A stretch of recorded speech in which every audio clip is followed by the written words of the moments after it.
पूजनीय संत समाज, धर्म प्रेमी बंधुओं, ममतामयी देवियों, सदगुरु कबीर का भजन है। संतन के संग लाग रे तेरी अच्छी बनेगी, संतन के संग लाग रे तेरी अच्छी बनेगी। अच्छी बनेगी बिगड़े बनेगी, संतन के संग लाग रे तेरी अच्छी बनेगी। हंसा की गति हंस ही जाने, हंसा की गति हंस ही जाने, क्या जाने कोई काग रे तेरी अच्छी बनेगी। संतन के संग लाग रे तेरी अच्छी बनेगी। ध्रुव की बनी प्रहलाद की बन गई, ध्रुव की बनी प्रहलाद की बन गई। गुरु सुमिरन बैराग रे तेरी अच्छी बनेगी। संतन के संग लाग रे तेरी अच्छी बनेगी। संतन के संग लाग रे तेरी अच्छी बनेगी। संतन के संग पूर्ण कमाई, संतन के संग पूर्ण कमाई, होए तेरो बड़ भाग रे तेरी अच्छी बनेगी। संतन के संग लाग रे तेरी अच्छी बनेगी।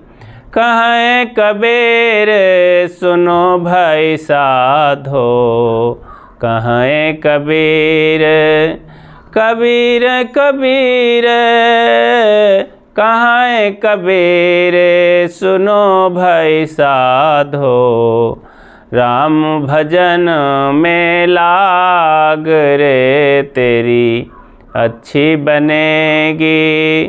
संतन के संग लाग रे तेरी अच्छी बनेगी। सदगुरु कबीर का भजन है। वे कहते हैं संतों के शरण में लगो और तुम्हारी बिगड़ी बन जाएगी, जीवन अच्छा बन जाएगा, अच्छे ढंग से जीवन की गतिमति हो जाएगी। संसार में देखा जाता है कि असंत जहाँ हैं, संत के अलावा जहाँ साधना ध्यान चिंतन नहीं है, जहाँ समझदारी नहीं है, सब असंत ही हैं।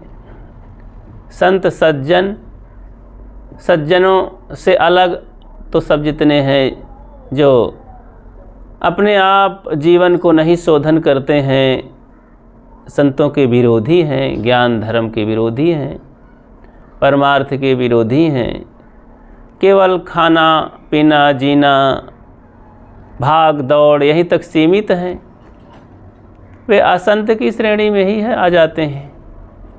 जो साधना भजन परमार्थ के मार्ग में आगे बढ़ते हैं, समझना चाहिए जहाँ पर विवेक का प्रकाश है, विचार है, वे सब संत श्रेणी में ही आते हैं। जहाँ विवेक है, विचार है, तो उनके जीवन में जानने समझने की जिज्ञासा है।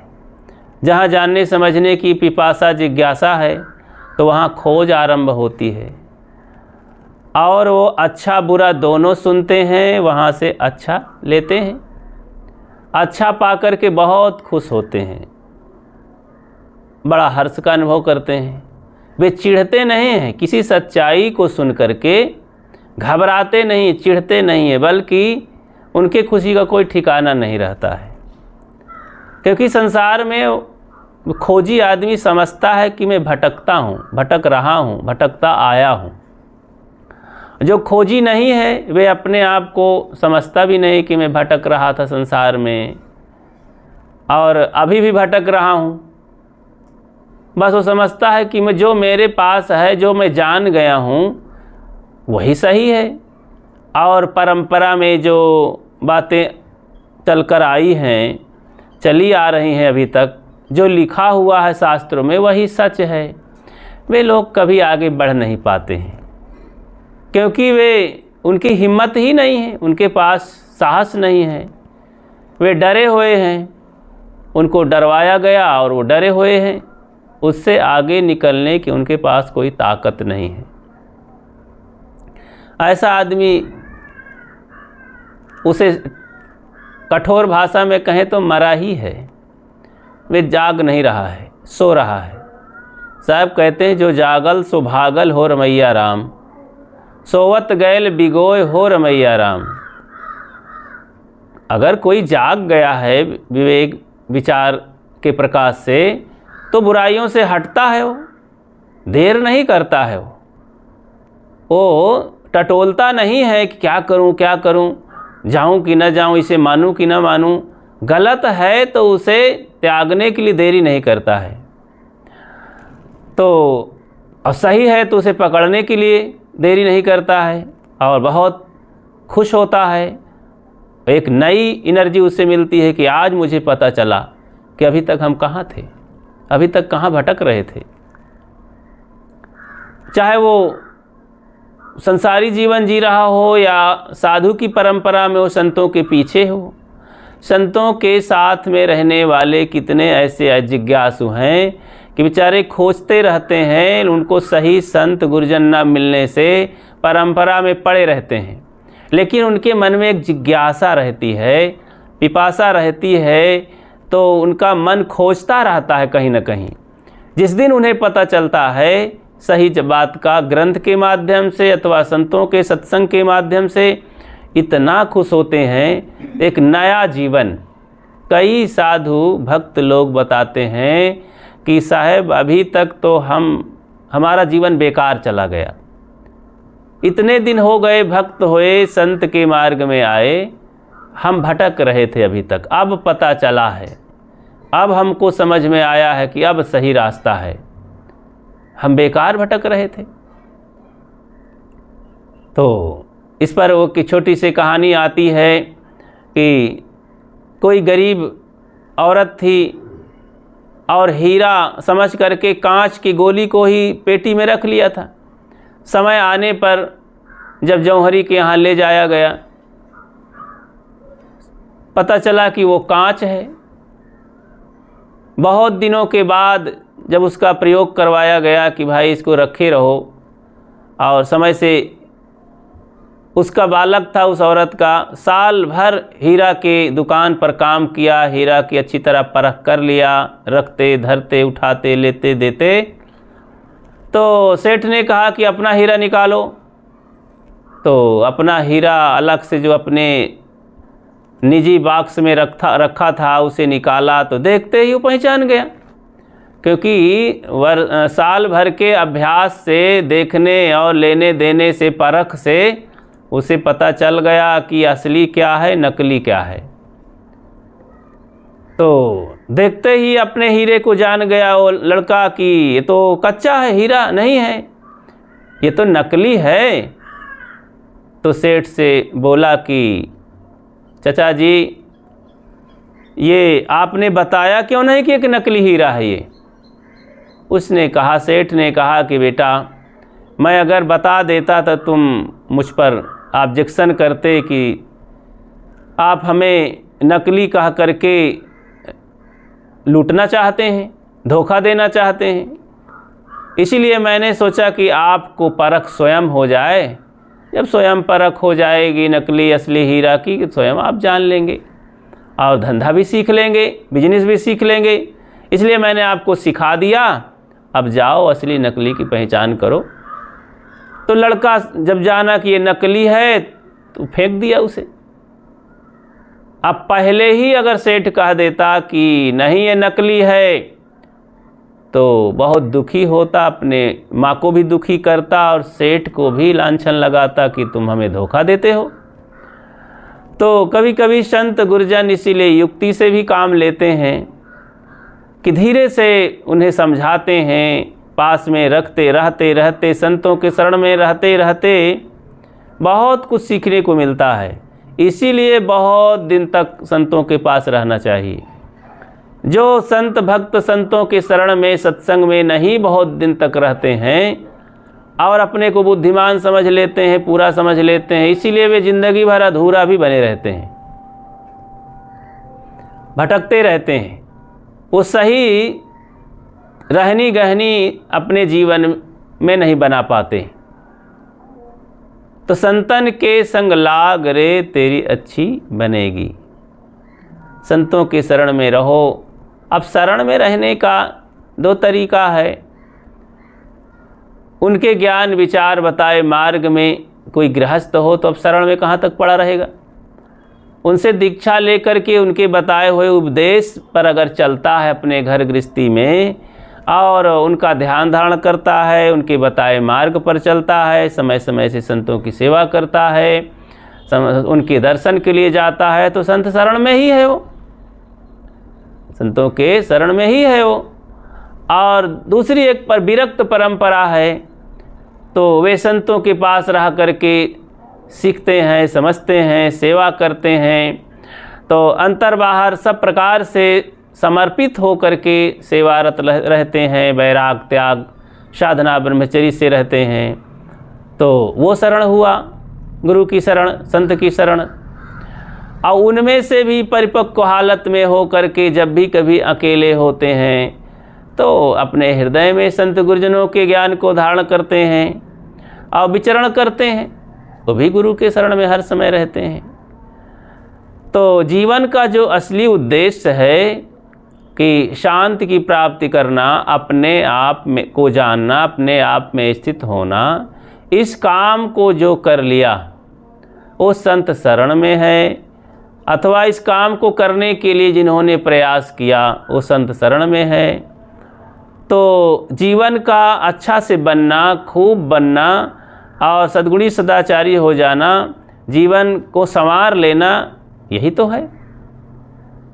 साहब ने भजन में बहुत सुंदर ढंग से बताया और ये भी बताया कि किसकी किसकी अब बन गई है। अब हंस की गति को हंस ही जानता है। हंस मतलब जो निर्चीर विवेकी लोग हैं, जो पारखी लोग हैं, साफ सुथरे लोग हैं, भजनानंदी हैं, अंतरंग हो गए हैं, अपने आत्मा को जानते हैं, समझते हैं और उस आनंद और सुख की मस्ती में रहते हैं। वो मस्ती, वो आनंद को वही लोग जानते हैं, साधक लोग। सब लोग का जानेंगे।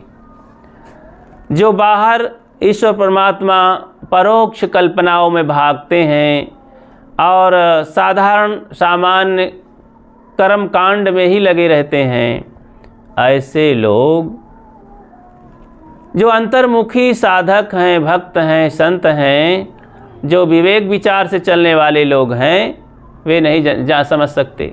इधर ध्यान दीजिए। तो वे जो साधक हैं, अंतर्मुख संत गुरुजन हैं, वे लोग जो सामान्य लोग हैं, ऐसे पहुँचे हुए साधक संत गुरुजनों के मना स्थिति को, अंतर स्थिति को नहीं समझ सकते, क्योंकि उनके पास आँखें नहीं हैं।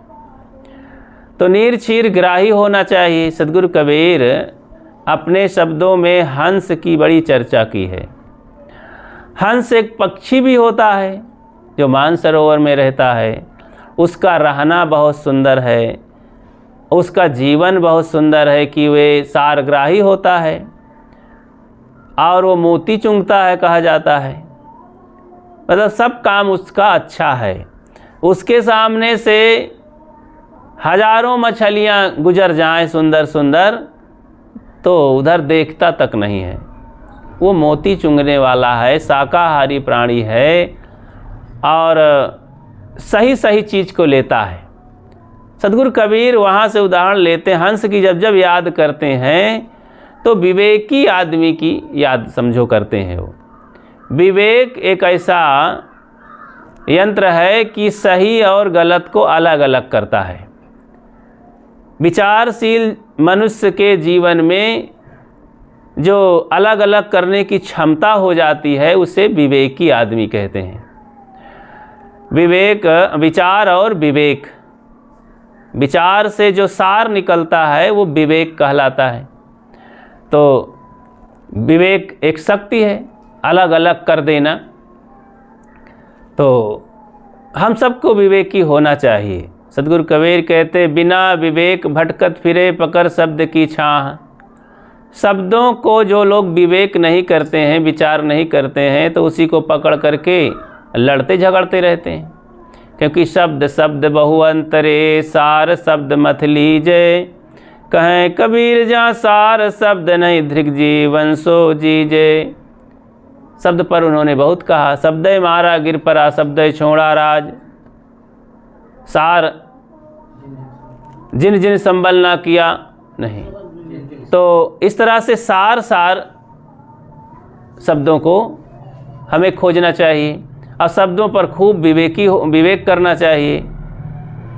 शब्दों पर जिन्होंने विवेक नहीं किया, तो जैसे ईश्वर एक शब्द है, देवी देवता एक शब्द है, तो ये तमाम जो शब्द चलते हैं, शब्दों में ही तो जीव की बहुत बड़ी पैठ है। और शब्दों के माध्यम से ही वो गिरता उठता है। ऐसे ऐसे शब्द हैं कि साधक भी गिर जाता है, उसी में भटक जाता है। शब्दों की ही मार करके तो ईश्वर परमात्मा, देवी देवता, भगवान भवानी तमाम कर्म कांडों में कथाकारों ने खूब फंसा दिया, शब्द जाल में खूब उलझ गए। अब शब्द की मार करके ही उससे निकालने की प्रक्रिया फिर चालू होती है।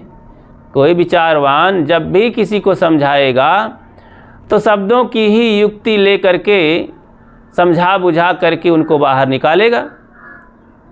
क्योंकि शब्द एक जंगल है, ये शब्दों का बहुत बड़ा बवंडर है। इसमें जो उलझ गया वो निकल नहीं पा रहा है। निकलने के लिए हमारे पास विवेक विचार के यंत्र होने चाहिए, तब हम समझेंगे कि कहाँ हम फंसे हैं। तो हंसा की गति हंस ही जाने। विवेकी रहनी संपन्न ज्ञानियों की दशा को कोई ज्ञानी ही समझता है, कोई आचरणवान ही समझता है, उनकी मस्तानगी को, उनकी रहनी गहनी को, उनके बोध विचार को। दूसरे लोग तो कहेंगे कि अरे ये तो कुछ जानते नहीं, कुछ पूजा पाठ करते नहीं, कुछ इनके मुख से राम राम हरे कृष्ण ओम नमो शिवाय भगवते वासुदेवाय नमो नरः कुछ निकलता ही नहीं है। तो कुआं पर संत स्नान कर रहे थे, उधर से कुछ लोग निकले, तो एक ने कहा कि इनके मुख से, ये कबीर पंथी हैं, इनके मुख से तो कोई राम राम निकलता ही नहीं है। तो महाराज जी ने कुछ तुरंत कहा, भैया राम राम जिस दिन निकल जाएगा तब फिर रह ही क्या जाएगा, तब तो लाश रह जाएगी। लाश को गाड़ दिया जाता है, दफनाने का काम आता है। तो राम काहे निकले? तो शरीर से राम निकल जाएगा तो भाई वहाँ तो मृत शरीर रह जाएगा। तो शरीर में राम रहता है। राम पर विवेक करना चाहिए, राम का दर्शन करना चाहिए। इस राम के रहते रहते राम की पहचान कर लेना चाहिए। ये कौन राम रहता है शरीर में, शरीर को कौन चलाता है, ये मैं कहने वाला, ज्ञान विज्ञान में खोजने वाला, मानने वाला, सुख दुख जानने मानने वाला, पाप पुण्य करने वाला, ये है कौन? यही तो राम है। राम की ही सत्ता से यहाँ सुख दुख सब महसूस किया जा, सारी इंद्रियाँ चलती हैं, सारे क्रियाकलाप होते हैं। तो हंसा की गति हंस ही जाने, क्या जाने कोई काग? अरे कौवा के समान जो सब कुछ मानने जानने खाने पीने वाले हैं, उन्हें कुछ पता नहीं है सही गलत क्या है। ऐसे कौवे के समान नकली दुर्बुद्धि वाले लोग, जिनके अंदर सद्बुद्धि नहीं है, कौवा का मतलब वहाँ जो कौवे की चाल चलन चलने वाले लोग हैं। कौवा क्या करता है? रंग से भी काला होता है और उसके कर्म गंदे होते हैं। वे सब कुछ सर्वभक्षी होता है कौवा। कागा काह न खाए, तो कहा गया कि कौवा क्या नहीं खाता है, सब कुछ खाता है। गंदगी में भी चोंच मारता है और खीर पूड़ी हलवा में भी चोंच मारता है। तो इसी तरह कुछ लोग संसार में होते हैं, उन्हें विवेक विचार कुछ मतलब नहीं है। उन्हें मनुष्यता क्या चीज़ है, मानवता क्या चीज़ है, और दुर्गुण दुराचार क्या है, पाप क्या है, पुण्य क्या है, गंदगी क्या है, शुद्धता क्या है, कुछ लता पता नहीं है। कोई बतावे भी समझावे भी तो उन्हें कुछ ख्याल नहीं है। उन्हें क्रोध आता है। सांच कहो तो मारन धावे, झूठे जगपति आना। सही बात कहो कि भैया मानव जीवन बहुत कीमती है, ये ज़िंदगी को समझो बूझो। तो कहते हैं अरे क्या ज़िंदगी को समझें, तुम नहीं जानते हो। अरे एक ने तो कुछ ऐसे तमाम मूर्ख टाइप के लोग हैं कि वो तो कहते हैं कि भगवान ने बनाया है सारे जीवों को खाने के लिए, अगर ये सब नहीं खाएंगे तो हम काम कैसे करेंगे। अरे हम तमाम धूल में काम करते हैं, तमाम फैक्ट्रियों में काम करते हैं, तंबाकू नहीं खाएंगे, मांस मदिरा नहीं पिएंगे तो ये काम कौन होगा, कौन करेगा। इसी को खा करके ताकत आती है और इसी को खा करके बुद्धि बढ़ती है और दिमाग का कचरा निकल जाता है। तो ऐसे लोगों से क्या बात करोगे। तो जहाँ पर जिनका दिमाग ही ऐसा स्क्रू सब ढीला हो गया है, तो ऐसे लोगों से बात करना, वो इंसानियत से बहुत दूर हैं, सच्चाई से बहुत दूर चले गए हैं, उनको समझाना बड़ा मुश्किल है। अब इतना ही मुश्किल है जैसे कि कोयला को अब सफ़ेद करना साबुन लगा लगा करके, कितना कठिन है। जब तक वो पूरा जल नहीं जाएगा तब तक सफ़ेद होगा ही नहीं, और जब तक कोयला रहेगा उसको साबुन लगा के साफ़ करना बड़ा मुश्किल है। और निहाई को घस करके सुई बनाना वैसे ही हो जाता है। तो ऐसे लोगों के चक्कर में पड़ करके कोई साधक, कोई जिज्ञासु क्यों परेशान हो, क्योंकि उनमें समझने की क्षमता नहीं है। समझाया भी उसे जाता है जो समझता है, उठाया उसे जाता है जो उठता है, और निकाला उसे जाता है जो निकलता है। जो निकलता ही नहीं है, कचड़े से, नरक से जो नहीं निकलना चाहता है, निकालने वाले को भी डुबा लेना चाहता है और निंदा करता है, तो इसके लिए किसके पास समय है। तो लेकिन फिर भी संत कितना दयालु होते हैं और इस संसार में तमाम घूम घूम करके और दया करके फ्री में अपना मुफ्त में सबको ज्ञान बांट रहे हैं। आज जो कुछ संसार में सुगंधी फैली हुई है, सदाचरण मनुष्यों में देखा जाता है, सदाचरण देखा जाता है, ये सब संत गुरुजनों सज्जनों की ही देन है। और ध्रुव, प्रहलाद, सेवरी, विभीषण और जितने नाम सब लिए जाते हैं, रामायण, गीता, भागवत, उपनिषद और वेद शास्त्र, ऋषि मुनि, सब जितने नाम लिए जाते हैं महापुरुषों का, सबों ने इस पर चर्चा किया है। संतों की शरण में, ऋषि मुनियों, त्यागी तपस्वियों की शरण में, जो अध्यात्म का शोधन करते हैं, जिन्होंने जीवन में कुछ काम किया, जीवन किस लिए मिला है, क्या चीज़ है, कैसे इसे समझा जाए। जिंदगी को जो समझा जिंदगी को रोता है। केवल यही हिंदू परंपरा में नहीं, मुसलमानी परंपरा में, यहूदी परंपरा में, ईसाई परंपरा में, सब जगह इस शरीर में रहने वाली जो सत्ता काम कर रही है, जो परम तत्व है, इसके लिए सबों ने खोजा है। और जो शरीर में दोष है, पर्दा है, मल विक्षेप, आवरण है, इसी को सबों ने समझ करके इससे अलग होने की राय दिया है। तो किसी ने कहा कि तमन्ना दर्द दिल में है तो कर खिदमत फ़कीरों की, नहीं वह लाल मिलता है अमीरों के खजाने में। अगर कुछ तमन्ना है जागने की, उठने की, जीवन में सुख शांति पाने की, तो कहाँ जाना चाहिए? संतों के पास जाना चाहिए, संतों के शरण में जाना चाहिए। उत्तिष्ठत जाग्रत प्राप्त वरान बोधत। ये उपनिषद काल में ऋषियों ने कहा कि उठो जागो। सो रहे थे क्या सब?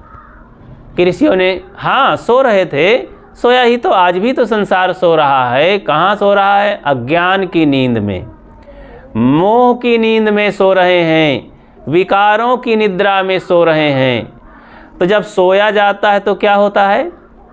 चोरी होती है, डकैती होती है, लूट जाता है आदमी। सोते समय कुछ होश नहीं रहता है।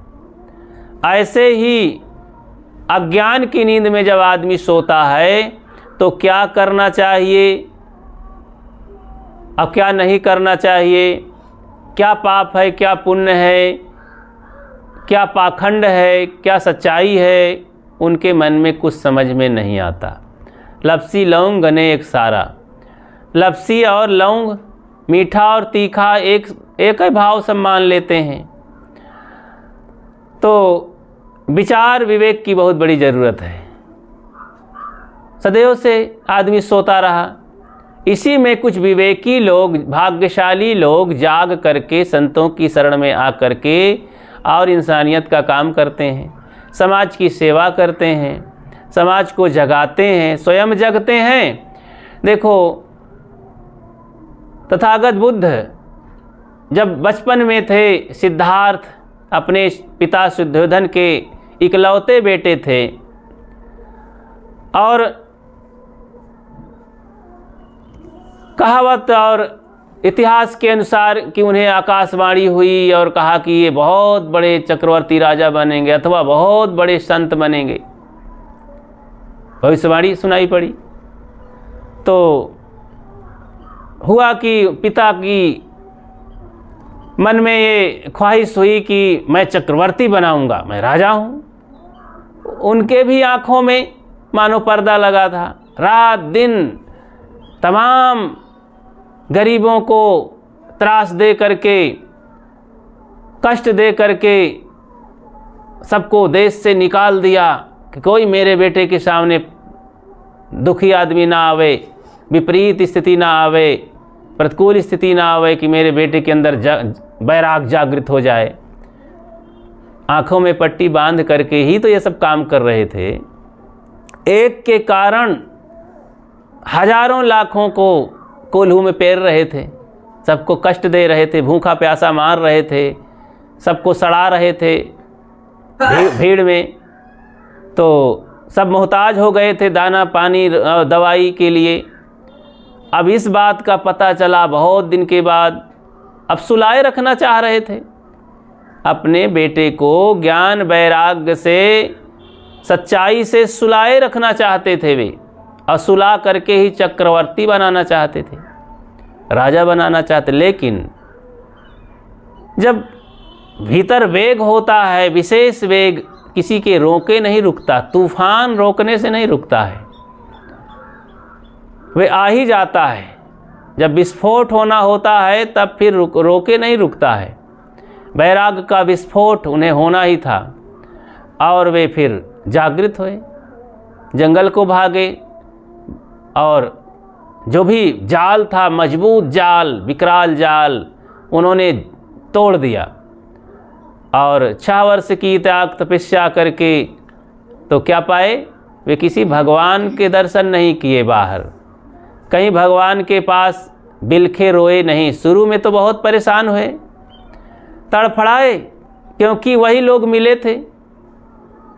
संसार में ये सच्चाई बताने वाले कहाँ मिलते हैं जल्दी से। इसके लिए बहुत बड़ी पिपासा हो और चलता रहे, खोज जारी रहे, तलाश होती रहे, तब कहीं मिलता है। क्योंकि जो बड़ी चीज़ होती है, जो खास चीज़ होती है, इतना सस्ता नहीं होती है कि बिना मेहनत किए मिल जाए। दुनिया में कोई कुछ पाया है तो उसके लिए बहुत मेहनत किया है। जो सफल लोग हैं, चाहे वो किसी धार्मिक तौर से हों, चाहे राजनीतिक तौर से हों, व्यवहारिक हों या परमार्थिक रूप से सफल हों, सफल व्यक्ति के जीवन में आप देखेंगे तो कई बार असफलता देखने को मिलेगी। कई बार असफल हो करके वो सफल हुआ है, इन लोगों ने साधना के दौरान कितना रोया है, कितना तकलीफ़ सहा है, कितनी प्रताड़ना सही है और कितनी तकलीफ़ें सही है। दुनिया के लोग इनको क्या क्या नहीं कहे हैं। इतनी सारी दिक्कतें सह करके तब जा करके उस ऊंचाई शिखर तक पहुँचे हैं। तो आँखों की पट्टी खोल करके ही दिखाई देता है। ये कर्मकांड की तमाम अंधविश्वास की पट्टी लोग बांधे रहते हैं। अब बांधने वाले खूब बाजार लगी है, लो पट्टी बांध लो, खुला। आज की कथाओं में क्या सुनाया जा रहा है? जागरण के नाम पर, बड़े बड़े ग्रंथों और भागवत के नाम पर, धर्म प्रचार के नाम पर, मानवता के नाम पर ये क्या घुट्टी पिलाई जा रही लोगों को? यही सब कर्मकांड का जाल फैलाया जा रहा है। क्योंकि अब भोली भाली जनता होती है, सबके सिर में दुख मड़रा रहा है, कर्मों का दुख सब भोग रहे हैं और उसी दुख से छुट्टी पाने के लिए वे और नशा पिला रहे हैं सबको कर्मकांड के। तो जब तक सच्चे संत नहीं मिलते हैं तब तक ये नशा दूर नहीं होगा। क्योंकि जो नशा चढ़ गया है इसके लिए कोई नशा मारक ही दवा होती है, वो विवेकियों के पास होती है। तो संतों के संग लाग रे तेरी अच्छी बनी। अगर कोई जीवन को अच्छा बनाना चाहता है तो सच्चे विवेकियों के साथ में, संतों के संग में लगो, उनके आज्ञा और विवेक से चलो, ज्ञान से चलो, संगति करो। तो ध्रुव, प्रहलाद, विभीषण, सेवरी, इन सब का नाम जो आया है, तीनों ने साधना करके संत शरण में जा करके और भजन किया, साधना किया, ध्यान किया, तीन लोगों की बन गई। संतों के संग पूर्ण कमाई, संतों के संग में लग करके पूरा काम होता है। पूर्ण कमाई अपने आप को जानना। हो सकता है संतों के संग में लगने से धन ज़्यादा ना हो, कभी कभी भूखा प्यासा भी रहना पड़े, शरीर सूखा रूखा रहे, ना चमकता हो। देखने को मिलता है ना कि भाई साधु वेश में ऋषि मुनियों ने सदा से जंगल में रहा है, वे धन की परवाह नहीं किया, खाने पाने की कोई परवाह नहीं किया, सबसे लापरवाही रहे। सद्गुरु विशाल देव हुए महायोगियों के योगी, वे जीवन भर आश्रम नहीं बनाए और सबसे बचते रहे, भीड़ भाड़ से बचते रहे, भीड़ में प्रवचन कथा नहीं कहे और बहुत दिन तक तो वो शिष्य भी नहीं बनाए, किसी को भगत भी नहीं बनाए। तो इस तरह से संसार से बचते रहे, अकेले रह करके एक एक दिन, दो दो दिन, तीन दिन तक भोजन ही नहीं लेते थे। कुछ अन्न भिगा करके खा लेते थे अथवा पत्ती खा लेते थे जंगल में रह करके और अपने साधना ध्यान में लीन रहते थे। ऐसे संत जब रहेंगे बाहर, वे कहते थे कि अगर मैं खाने पीने, रहने पहनने का शौक करूँगा तो साधना कब करूँगा? ये जीवन साधना के लिए मिला है। अनादिकाल से देह में आकर के इंद्रियों का सब सुख तो लेता रहा, जीभ का स्वाद लेता रहा, आँख का स्वाद लेता रहा और सभी इंद्रियों का, सभी विषयों का भोगता रहा। अनादिकाल से जब जब देह मिली, अजीव देह के अलावा तो रहा नहीं। जब जब देह में रहा, माने सब समय रहा देह में, तो देह में तो यही सुख मिलता है। अगर पशु भी रहा तो इंद्री का सुख तो लेता रहा और मनुष्य में आया तो फिर वही करता रहा। अगर भजन किया होता, अपने आप को जाना होता, साधना किया होता तो छुट्टी मिल गई होती। मुक्ति कहते हैं सदा के लिए दुखों से छुट्टी, वासनाओं से मुक्ति और सबसे ऊपर ये खाने पीने, देखने सुनने से ऊपर उठ जाना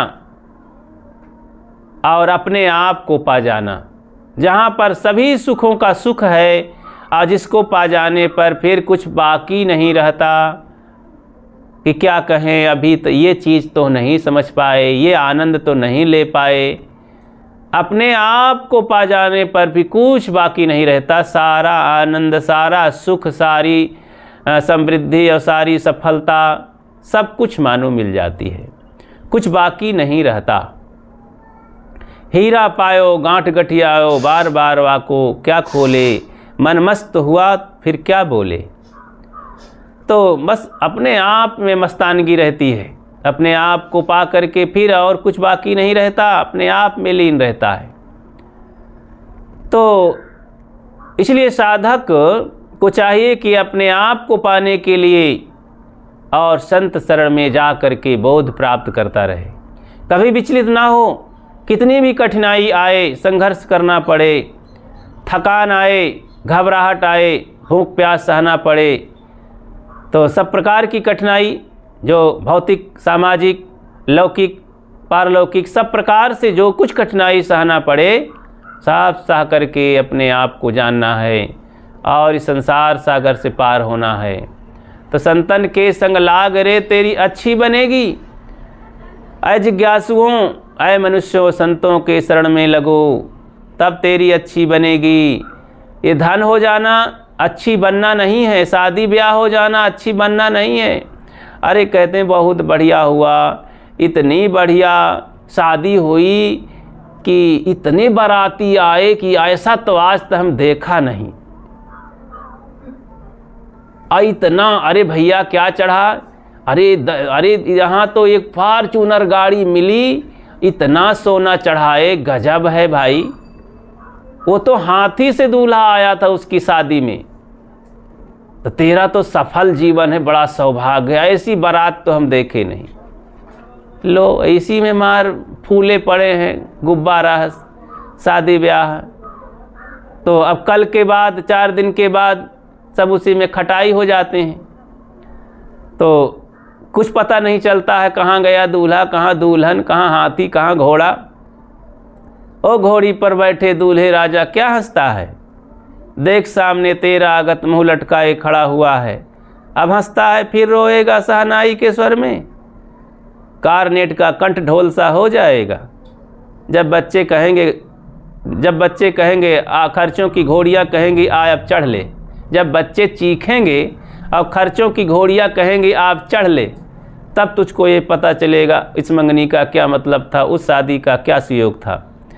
तो लोग कहते हैं कि बहुत बढ़िया है, मतलब भौतिक उपलब्धियों में ही भूल जाते हैं। मेरे कहने का मतलब ये नहीं है कि संसार की चीज़ों में अब मुख मोड़ लेना चाहिए। ये शादी ब्याह और घर गृहस्थी की कमाई धमाई, नौकरी चाकरी, बिजनेस बंद कर देना चाहिए।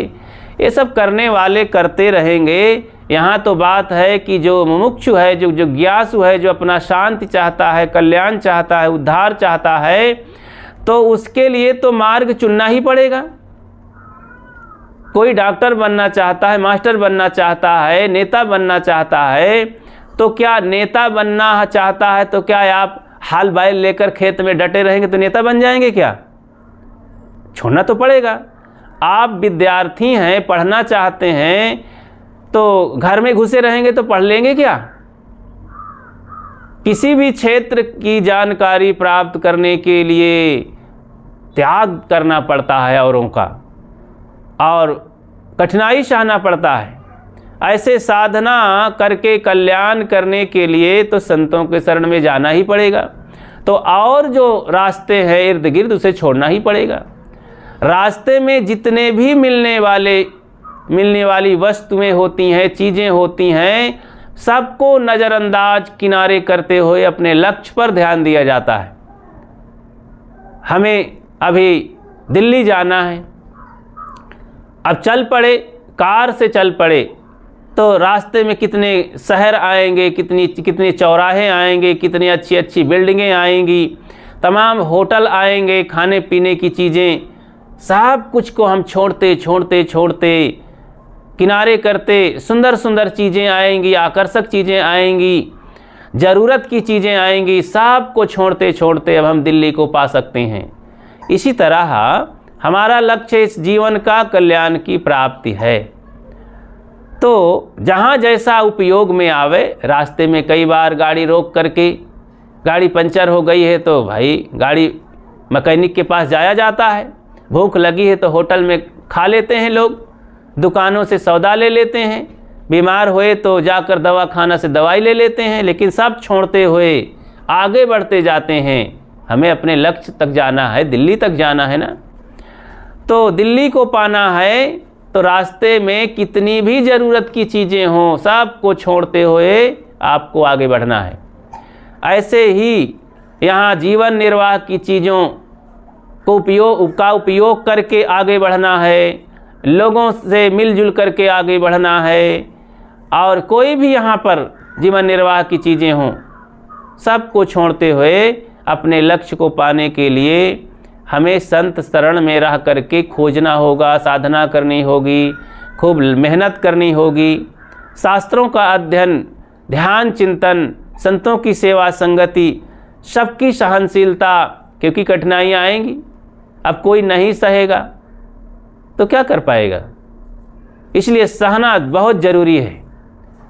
तो सहना हमारा काम है, सहना हमारा काम है। गुरुदेव जी ने इस पर कितना सुंदर अपने ग्रंथों में लिखा है कि वैराग संजीवनी पढ़ें, ब्रह्मचर्य जीवन पढ़ें, शाश्वत जीवन पढ़ें। उनके ग्रंथ तो सभी खजाना है, अमृत है। कोई भी ग्रंथ को उठाकर पढ़ें, साधक के लिए ये बहुत ज़रूरी है। संतों के संग लाग रे तेरी अच्छी बनेगी।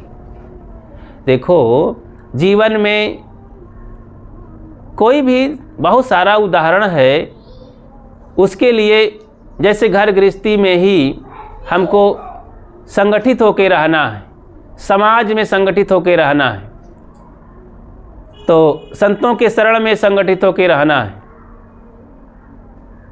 एक आचार से ही शिक्षा ले लीजिए। अचार होता है घर में, माता जी बनाती हैं अचार। तो अचार में तो कई चीज़ें होती हैं, खटाई होती है, जीरा, धनिया, हल्दी होती है, मिर्चा होता है, और सब अलग अलग है, नमक होता है। तो अब ये सब मिल करके एक मधुर स्वादिष्ट अचार तैयार होता है। सब अलग अलग रहे, खटाई का है, मैं तो छोड़ूंगी नहीं खटाई को, अब मिलूंगी नहीं नमक में। अब नमक कहे मैं तो एडवांस हूँ, अपने नमकीनपन को नहीं छोड़ूंगा, किसी में मिलूंगा नहीं। विशेषता है उसकी, ध्यान दें कि विशेषता है उसकी कि एक बरनी में रहते हैं, एक डिब्बा में जिसमें रखा जाता है अचार, एक में सब रहते हैं और आपस में सब एक दूसरे के गुण लेते हैं। नमक मिठाई भी ले लेता है, क्योंकि शक्कर भी डाल दिया जाता है उसी में। सब एक दूसरे के विपरीत हैं, लेकिन सब एक दूसरे के गुण ले लेते हैं। खटाई थोड़ा नमकीन ले लेती है, मिठाई भी ले लेती है, न मिर्चा थोड़ा ले लेता है सबसे। सब एक दूसरे का ले करके और अपना वर्चस्व बनाए भी रहते हैं। अचार खाओ तो ऐसा नहीं है कि मिर्चा का स्वाद नहीं मिलेगा, खटाई का स्वाद नहीं मिलेगा, और उसमें जो और मसाला हल्दी वल्दी पड़ी है स्वाद नहीं मिलेगा। सबका स्वाद भी अलग अलग मिल जाएगा। हाँ, इसमें तो मिर्चा भी है, ये बता रहा है, ये नमक भी बता रहा है, और इसमें चीनी भी पड़ी है बता रहा है ये अचार, और सब मिला करके एक अलग ही स्वाद तैयार है। तो देखो सब मिल करके एक बरनी में रहते हैं, ये खास बात है। फिर एक दूसरे का गुण लेते हैं, ये खास बात है। और फिर सब एक दूसरे का लेते हुए एक अलग मधुर रस तैयार करते हैं अचार, कि खा करके आदमी मस्त जीभ को चाटता रह जाता है। तो ऐसे ही समाज में रहते हैं, घर में रहते हैं, तो अपना अपना व्यक्तित्व तो बना ही रहेगा, बनाए ही रखना चाहिए, लेकिन एक दूसरे का गुण ले करके एक घर में रह करके, एक समाज में रह करके एक मधुर रस तैयार करना चाहिए। एकता का जो संदेश जाना चाहिए, और जो शांति का संदेश जाना चाहिए, जो अपने घर में और परिवार समाज का जो आदर्श होना चाहिए, वो होते रहना चाहिए। तो कहीं भी हम रहें तो संतों के शरण में रह करके गुरुजनों का ज्ञान विचार लेते हुए, साधना करते हुए अपना कल्याण भी करना है, और समाज के लिए एक सही संदेश, सही आदर्श दे करके जीवन जीना है। तो संतों के संग लाग रे तेरी अच्छी बनेगी।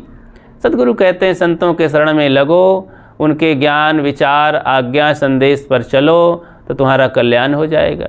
इसमें सबकी बनी है, ध्रुव प्रहलाद सबकी बन गई है और सब बहुत अच्छे ढंग से। सद्गुरु कहते हैं कि राम भजन के लगने से ही, राम भजन क्या है? राम भजन है अंतरात्मा का भजन, अंतरात्मा को जानना, जिससे अपने अंदर शांति आए, सारे दोष हटें, वही राम भजन है। अपने आप को जानना ही राम भजन है, शांति को प्राप्त करना ही राम भजन है। और राम भजन, सद्गुरु कबीर का राम भजन कहीं अलग से नहीं है। दशरथ के पुत्र को ध्यान धारण करते, वो दशरथ के पुत्र को एक महाराज मानते हैं, ये राजकुमार मानते हैं और एक महापुरुष पूर्वज मानते हैं कि हमारे ये सब पूर्वज हैं और गुरु पीर हैं, महापुरुष हैं। तो उनमें से कुछ आदर्श हम लेते हैं। हमारे आराध्य इष्ट नहीं हो सकते, क्योंकि संत कबीर वैराग निष्ठ त्यागनिष्ठ महान पुरुष संत थे। और राम जो दशरथ के पुत्र राम वो गृहस्थ थे, पत्नी लड़के बच्चे वाले, रोने वाले और शिकार उकार करने वाले, उनके जीवन में सारी कहानी आती है। कि शिकार करते हैं, जीव वध करते हैं। अब कबीर साहब ने तो कहा कि कर्म गति टारे ना ही टरी, और जो जीव वध करता है उसको भोगना पड़ता है, चाहे जितना पुराण और वेद शास्त्र सुने। जीव मत मारो बापुरा सबका एक प्राण, हत्या कबहू न छूटी हैं जो कोटिन सुनो पुराण। तो वो हमारे आराध्य कैसे हो सकते हैं? हाँ, ये है कि हर महापुरुष से हम शिक्षा लेते हैं, हर शास्त्र से शिक्षा लेते हैं। तो सद्गुरु कबीर विवेकी हैं, विचारवान हैं, वो हर जगह से सार लेते हैं। सार को गई रहे थोथा दे उड़ाए। इसलिए संतों की शरण में लग करके अपने जीवन का उद्धार करना है। बोलिए सद्गुरु देव की जय।